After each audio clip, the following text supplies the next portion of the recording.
Fala, povo, de volta com o nosso Antenado Podcast. Agora vamos falar sobre educação, sobre a educação técnica. Eu estou falando exatamente do modelo das escolas, dos IFRNs, Institutos Federais de Educação Tecnológica. E hoje quem está aqui comigo é o reitor, o José Arnóbio, o reitor do IFRN. Tudo bom? Tudo bem, Eugênio. Prazer estar aqui para discutir um pouquinho mais do que é o IFRN. Eu sou do tempo, professor, que era ETFERN. Um pouquinho mais atrás ali, Batinha Azul, saudade danada daquela escola. Passava o dia ali, mas mudou muita coisa nesses anos todos, né? Você também está lá desde a época, ainda quando era ETFERN? Eu ingressei na instituição em 95, né?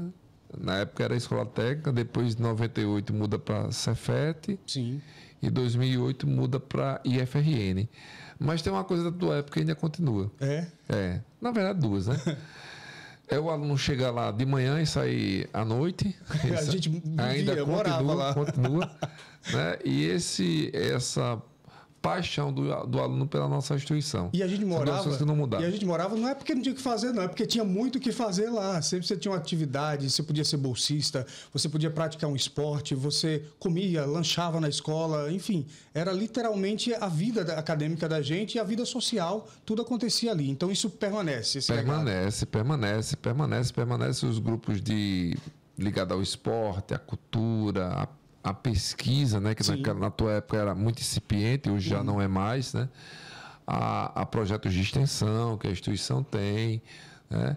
Então cresceu muito, né? A gente, na minha época, só tinha praticamente o Campo Central. Hoje é uma imensidão, está em vários municípios. Você me disse que ingressou em 93, né? 93. Então, quando você ingressou em 93, só existia o Campo Central, sim. Em 94, finalzinho de 94 para 95, foi inaugurada a Unidade de Ensino Descentralizado de Mossoró. Inclusive, eu fui professor lá, né? Fui o primeiro professor de Educação Fiscal de Mossoró. Então, em 94 para 95 é inaugurado o segundo. E aí tem um hiato, né? Porque em 1997, o então presidente da República, Fernando Henrique Cardoso, ele criou o decreto 2208/97 que proibia a expansão da educação profissional no Brasil. Era proibido você criar um campus, ampliar a sala de aula, essa coisa toda. E o que acontece? De 97 até 2005, essa lei vigorava. Então, 2005 é que essa lei é revogada e a partir daí começa a expansão da educação profissional no estado do Rio Grande do Norte e no Brasil. No estado, a gente sai de duas em 2003, né? E hoje somos 22 e vamos receber mais 3, Touros, o Marizal e São Miguel, e vamos chegar a 25. E no Brasil éramos 144, hoje somos 680. Nossa. Então houve uma expansão gigantesca. Né? E essas 3 que vai receber, reitor, vem do Estado, é isso? O Estado resolveu, né, em diálogo com o Ministério da Educação, e é importante dizer que... É o que diz federalizar. Isso, o Estado resolveu, junto ao Ministério da Educação, fazer a federalização dessas 3 unidades, né?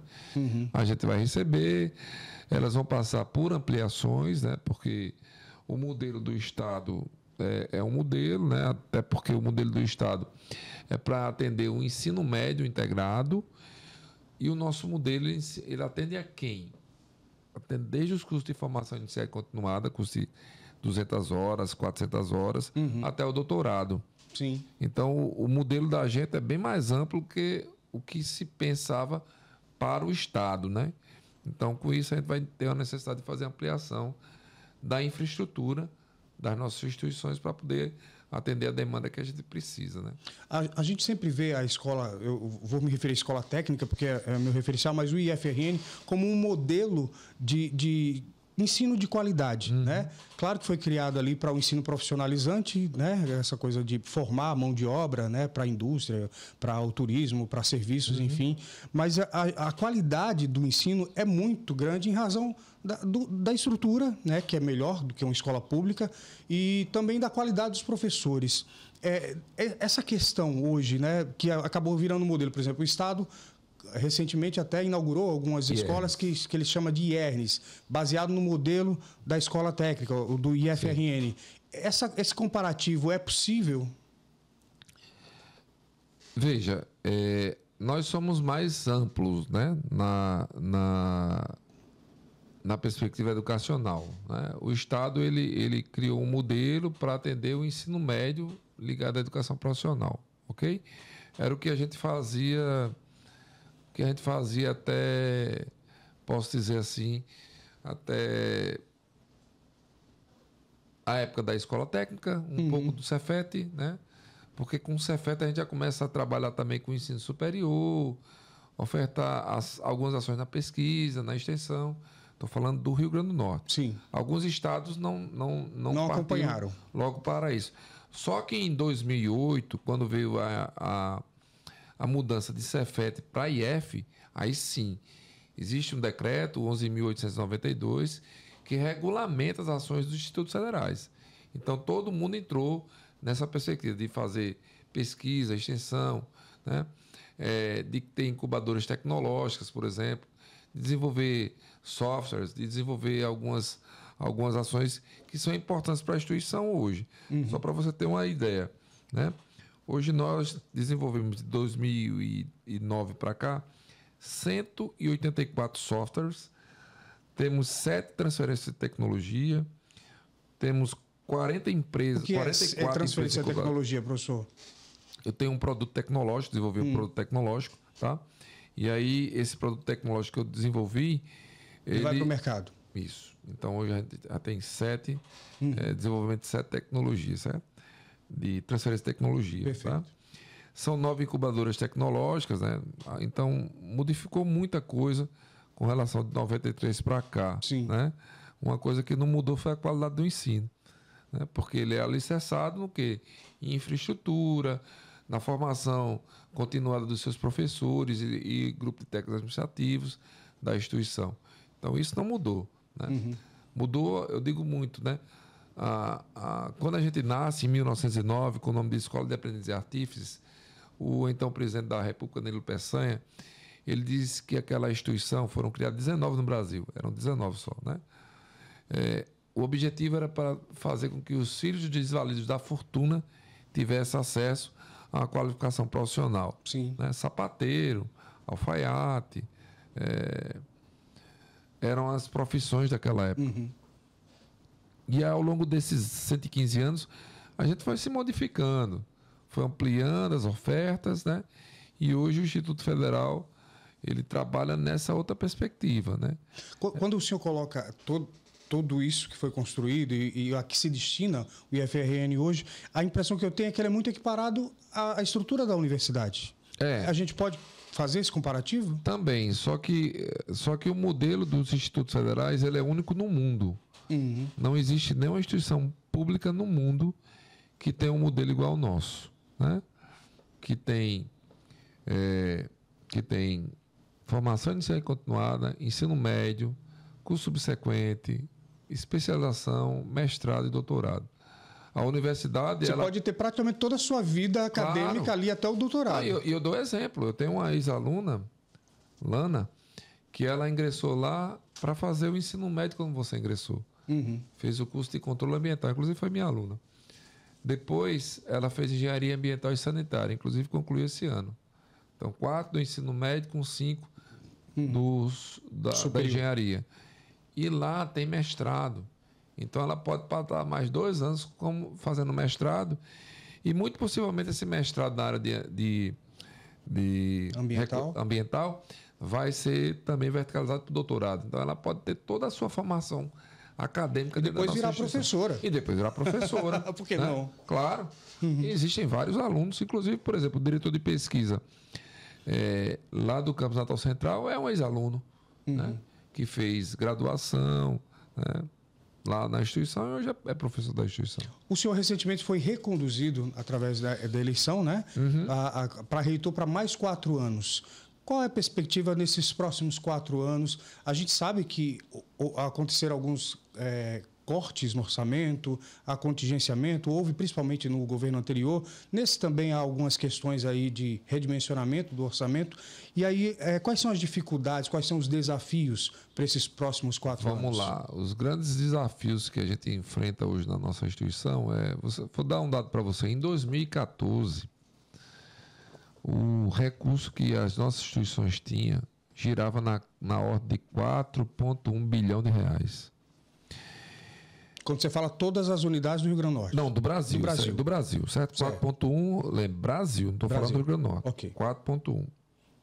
Esse valor de 2014 para cá só vem caindo. Hoje, o orçamento de 2024, o governo tinha feito uma PILOA, né? Que é a projeção da lei orçamentária anual, do projeto de lei orçamentária anual, na casa de 2,7 bilhões de reais.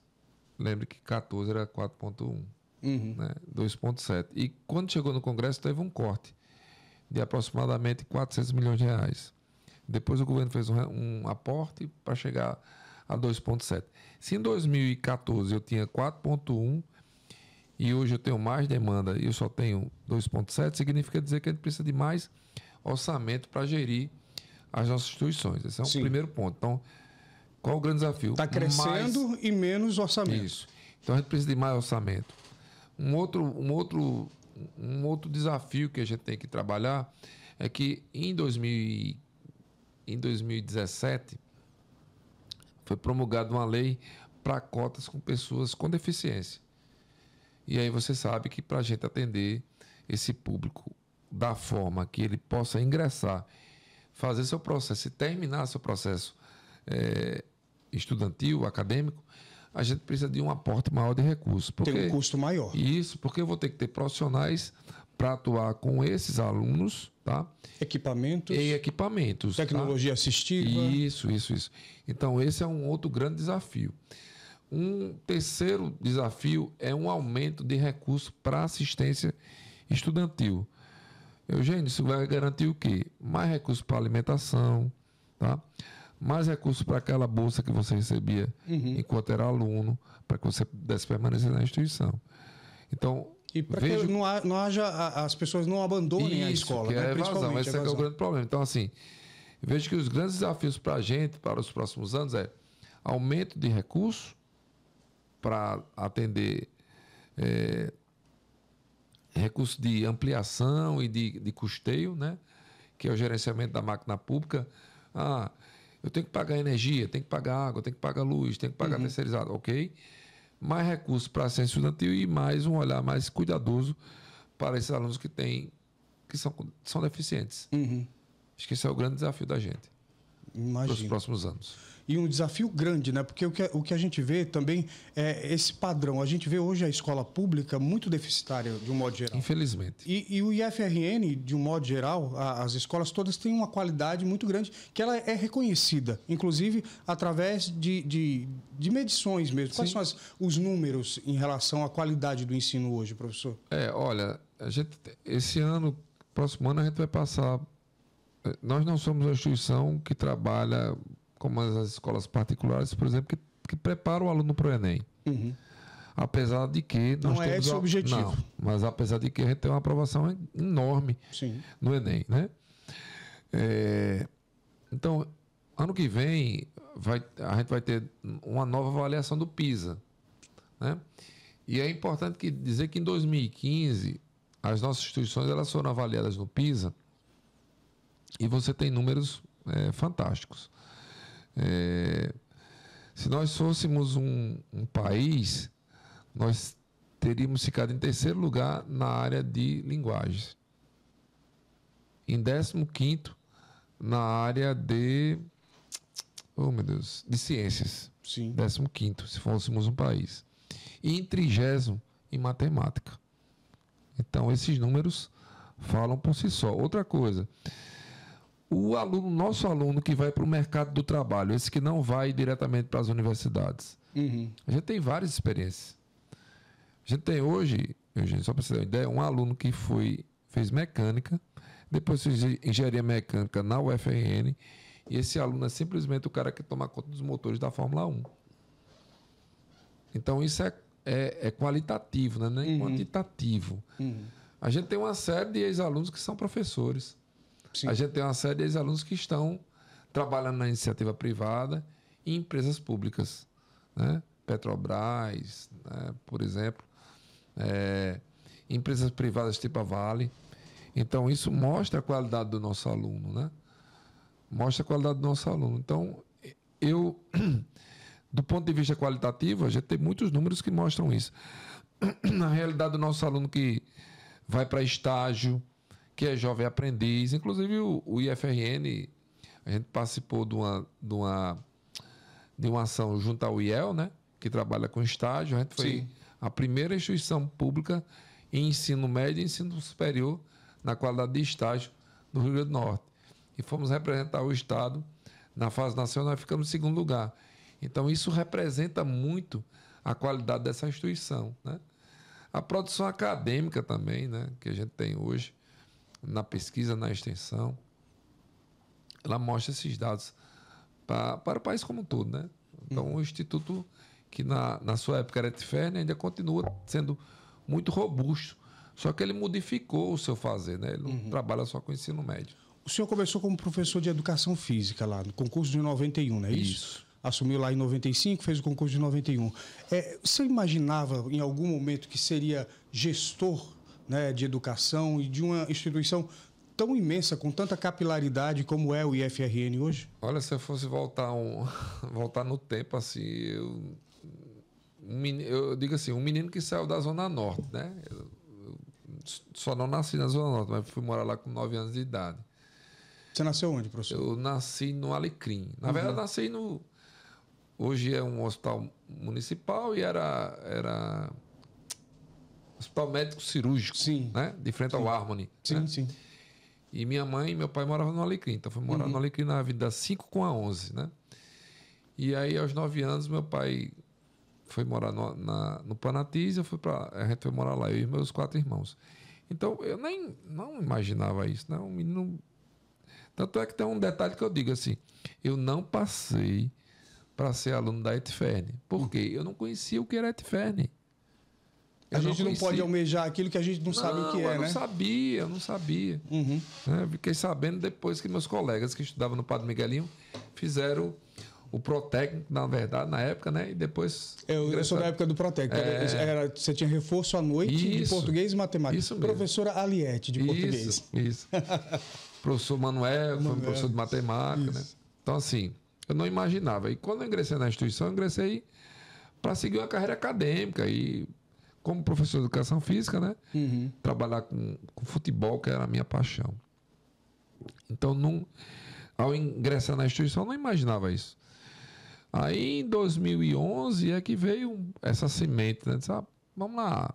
Que foi construída coletivamente, né? Eu não era candidato, eu tinha um candidato, o professor Eduardo Jansen, era o meu candidato, mas ele tinha um projeto de fazer um doutorado. E aí ele acabou me convencendo aí para esse grande desafio, que foi um grande desafio, e o movimento estudantil também. Então foi uma candidatura que não partiu de mim, né? Eu fui um representante de um segmento da instituição que entendia que eu podia ser aquele nome. E a partir daí, de 2011 para cá, eu acabei me embrenhando, né, na questão da... O que eu pergunto é com relação a, assim, gestão. É um desafio para um professor? Muito. Muito mesmo. Até porque, assim, quando eu fiz licenciatura, o que é que eu via de gestão? Quase nada, né? Na instituição, qual foi o preparo que eu tive para gestão? Também quase nada. Eu tive que aprender com o carro em movimento, né? Esse é mais difícil, né? Tanto é que agora, eu já coloquei, eu não consegui fazer isso nos primeiros 4 anos, mas uma meta nossa é fazer cursos de formação continuada para gestores. Sim. Dar oportunidade para professores, professoras, servidores administrativos, conhecer um pouco mais da máquina pública e, a partir daí, ele poder se candidatar a diretor da instituição, e com isso ele vai chegar o que você não teve. à direção, algo que eu não tive, né? Porque, no final das contas, a eleição é um movimento muito legal de você poder escolher, votar o gestor, mas muitas vezes você escolhe alguém que não conhece. Então ele vai ter que, como aconteceu com você, às vezes dá certo, às vezes pode não dar tão certo, né? Porque você pega alguém sem tanta experiência. Então, bacana essa ideia de poder buscar essa formação para essas pessoas. E, inclusive, essa semana que passou, Não, na outra semana a gente fez um curso de formação de lideranças femininas. Então, foi o primeiro instituto do Brasil que fez um curso de formação de lideranças femininas, né? Para que as mulheres que atuam na instituição elas possam também ter um maior contato com a máquina pública e daqui a 4 anos, por exemplo, possam se candidatar a diretoras da nossa instituição. Professor, reitora. Quando você não está pensando no IFRN, o que você gosta de fazer? Hoje, o que eu mais gosto de fazer é estar com minha neta, que tem 2 anos. 2 anos? 2 aninhos, então deve ser um xodó muito grande. E ela é muito inteligente, fala tudo. Como é que chama a netinha? Lia. Lia. Né? O que você acha que a Lia pode te ensinar, ou que você pode ensinar para ela? Nós somos professores, a gente diz que a gente aprende e a gente ensina o tempo todo, né? Tem essa história, né? É dialógico isso, né? Uhum. Então, assim, eu espero, eu tento, nesses encontros que eu tenho com ela, né? Primeiro, ela é uma criança muito feliz, ela sorri o tempo todo. Então, minha esposa já disse, você tem um sorriso muito bonito, mas você fica com a cara fechada quase o tempo todo. Então, para você, sua esposa disse. Então você já está aprendendo a sorrir com a neta. Então, não, eu gosto de sorrir, mas é porque às vezes os problemas da vida, né? Eles são tão duros que a gente às vezes esquece de sorrir. Verdade. Então, essa coisa do universo infantil, né? Que eu tenho tentado tirar de lição dela, né? Da ingenuidade, da inocência, coisa toda. A gente perde isso rápido, né? Perde. A gente precisa ter essa coisa, né? Porque eu acho que a vida fica mais leve. Porque a vida é muito pesada, muito dura.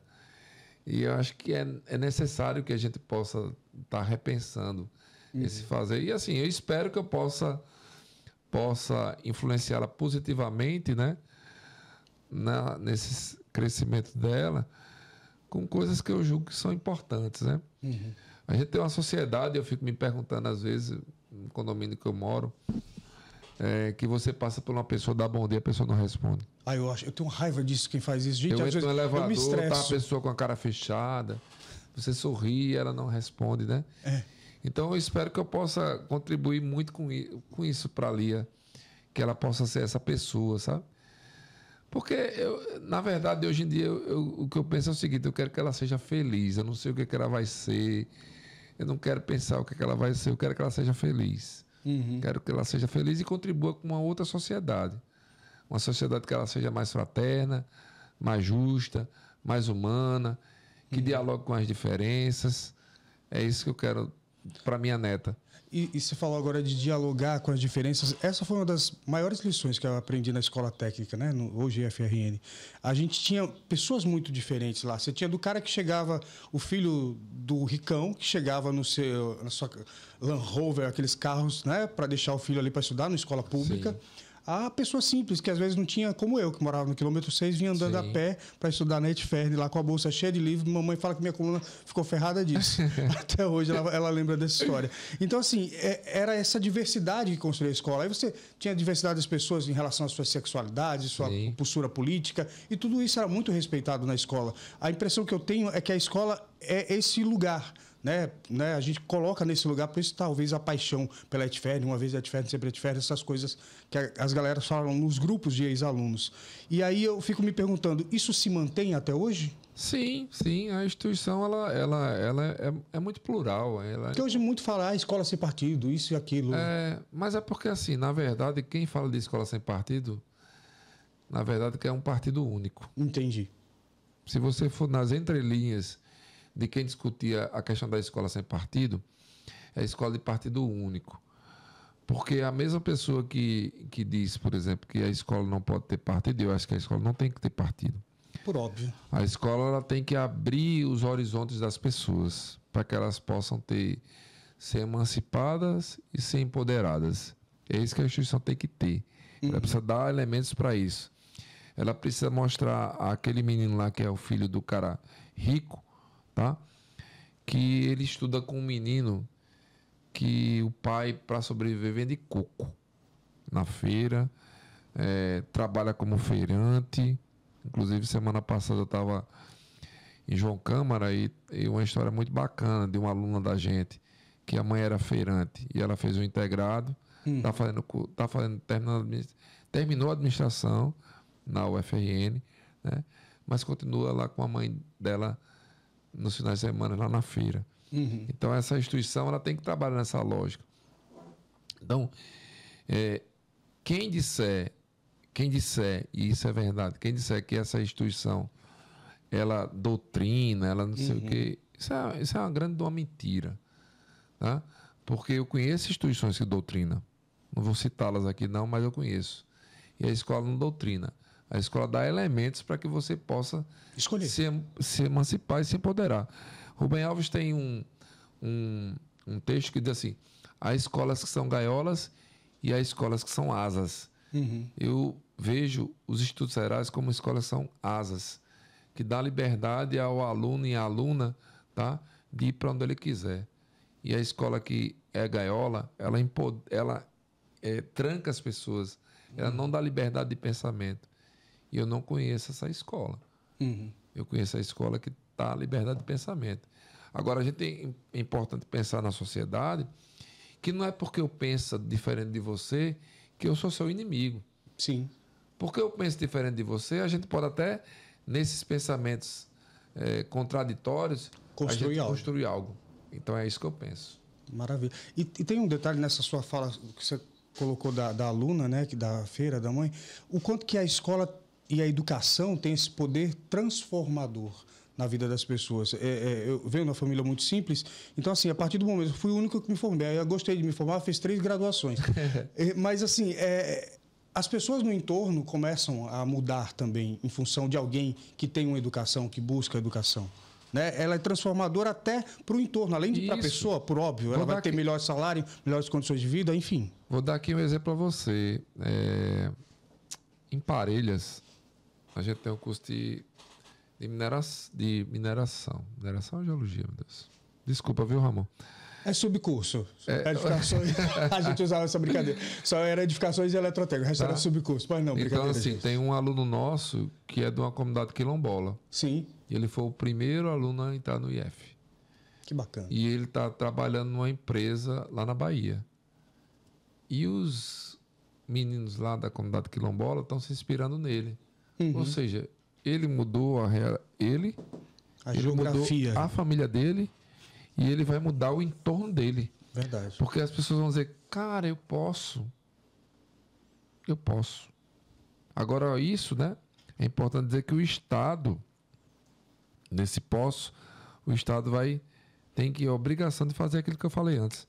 Mais recursos para ciência estudativo, mais recursos para atender isso, aquilo outro. Até porque essa pessoa, por isso que as pessoas às vezes criticam sem entender política de cotas. Né? Essas pessoas, às vezes, elas não teriam condições de chegar se não fossem através dessas políticas, dessas ações afirmativas. E às vezes tem muita gente que ainda critica. Não, né? É verdade. Porque assim, as pessoas, para a gente conhecer o presente e pensar o futuro, a gente tem que conhecer o nosso passado. Então, quem são essas pessoas que são atingidas diretamente pela política de cotas? São pessoas que historicamente estiveram à margem da sociedade. Historicamente. E quando você faz o recorte, né, você vai perceber que quem são essas pessoas? A maioria delas eram pessoas negras.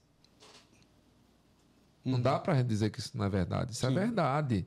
Agora, a gente precisa entender o nosso passado para entender por que a gente vive assim e como é que a gente pode avançar. Então, a política de cotas é algo que tem necessidade de ter enquanto a gente não diminui a desigualdade social do Brasil. Inclusive, no IF, eu vejo nos releases, às vezes eu recebo, que hoje vocês praticam não só a política de cotas, mas também em relação até à renda, né? Sim. Né? Há vagas para pessoas de baixa renda, para políticas, enfim. Por exemplo, quando a gente instituiu... Porque, na verdade, a Escola Técnica ela foi a primeira instituição do Brasil a instituir a política de cotas em 1994. Sim. Então, em 1994, a gente instituiu a política de cotas. Quem terminava o fundamental na escola pública tinha direito a uma cota de 50%. Rapaz, você sabia que o pessoal começou a burlar a coisa? Ele botava o filho para estudar na escola pública ou na escola particular. Aí a gente foi mudando. Antigamente era só quem o antigo oitava série, né? Oitava série, aí depois passou oitavo, sétimo, depois oitavo, sétimo, sexto, depois oitavo, sétimo, sexto e quinto ano. Porque as pessoas estavam burlando. Quando dizia, terminou o Último ano na escola aí o cara pública deixava 2 matrículas, então a gente mudou, né? A política de cotas, quando ela começa, e aí eu não vou falar hoje, porque ela é muito mais dividida, mas eu lembro quando ela foi instituída, né? 2012. Era pretos e pardos, né? Sim. Com menos de um salário mínimo e brancos com menos de salário mínimo, ok? Tá lá. E a segunda linha era pretos e pardos, que o pai tinha renda per capita maior do que um salário mínimo e meio, e brancos com maior salário mínimo e meio. Ou seja, era o mesmo quantitativo de vagas. Então é cota racial e cota social. Tá, as duas coisas casadas. Não é apartado, não. Tá? Mas historicamente, as pessoas negras, né, historicamente, elas estiveram sempre à margem da sociedade. Então, a política de cotas é uma reparação histórica que a gente precisa fazer para dar equidade às pessoas. O grande problema é que nem sempre as pessoas conseguem perceber isso, às vezes porque não conhecem a história e às vezes porque conhecem a história, mas acabam dando uma narrativa diferente para, digamos, continuar mantendo esse status quo, porque muitas vezes ela sempre foi beneficiada por isso. Então, infelizmente, tem isso. Né? Ou seja, está ali em defesa própria do seu status. Isso. Professor, para finalizar, eu penso que a educação é que vai salvar esse país. Eu também. Então, era exatamente isso que eu queria saber. Como é que o senhor acha que a gente pode melhorar? O senhor falando enquanto gestor, enquanto uma pessoa que também foi beneficiada pela educação, que transformou sua vida, pelo seu relato, a gente percebe. E como é que a educação pode salvar? O que é que precisa mudar no país? O que é que falta? Ok. A primeira coisa que eu entendo, e eu tenho dito isso em todos os discursos que eu vou, é que você é de direita, de esquerda, de centro-esquerda, você tem que entender que a educação tem que ser política de Estado.